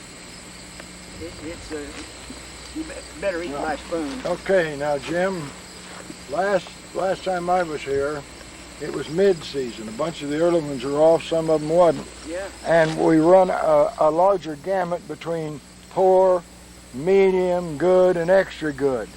We run into some that was super down there on that end, really super. Yeah. Where we're not getting as much variance here in these early ones. Well, I think you're right.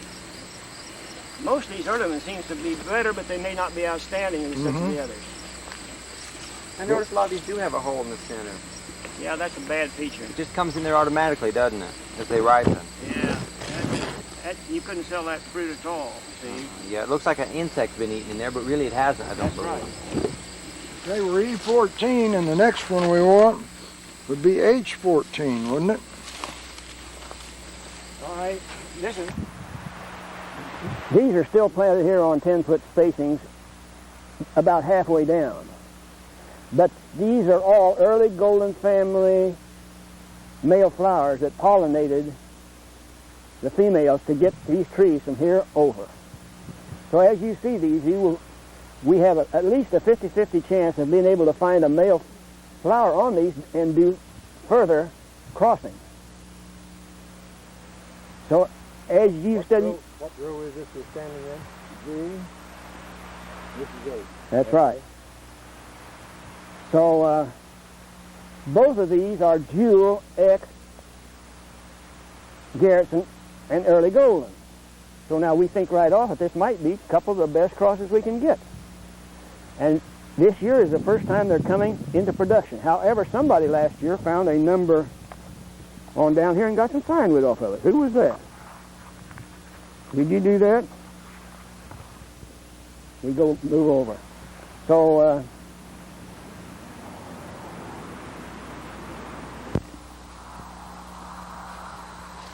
Yates, shall I call it Yates or Jewel?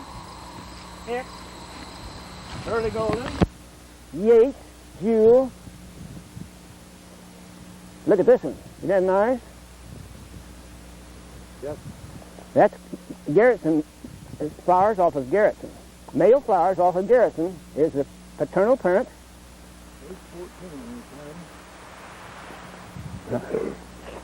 No, but we better be.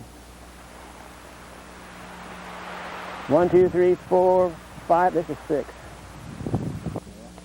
What is this, G11? 12. Oh, yes, it's 11.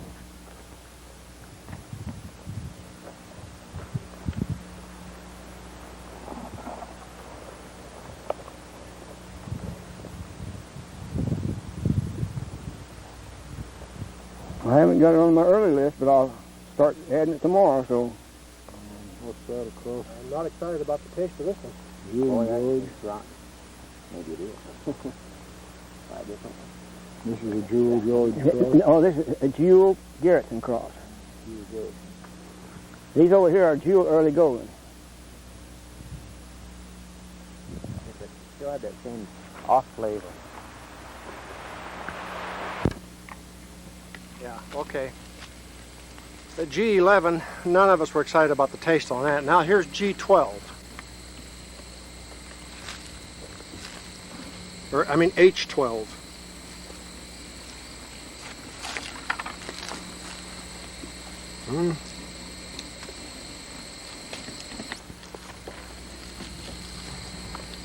It's pretty. First one I tasted wasn't anything to write home about.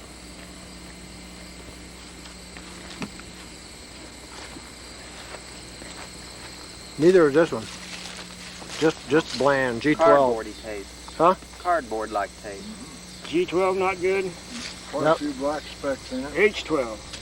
H12, right. And H14 is very astringent. Well, what number is this one? G68. G68. G68.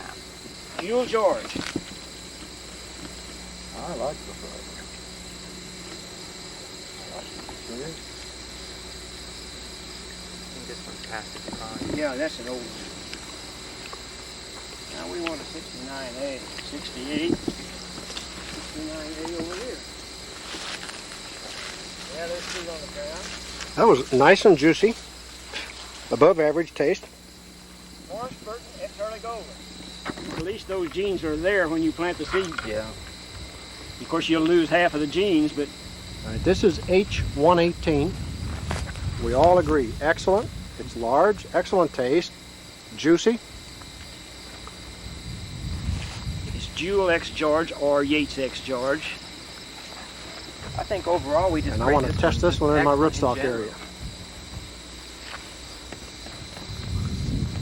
Large fruit, very little black specking. They have very little. Good flavor, clear skin for the most part. Just excellent all the way around. A good heavy crop. That have got the same parentage. You want to look at these trees over here? I-86A. 86, 86A, 87, 87A, 88. No, that's 89. 89A, and there's the stake is 90. Now there's damage down here on the roots, on the trunk of this thing. It had root borer and was treated. So some of this color on this one may be due to stress. That one looks like he may have treated that one also. More red color and with Wabash in the bloodline. Or the gene pool. First thing you go through your topsoil here with it.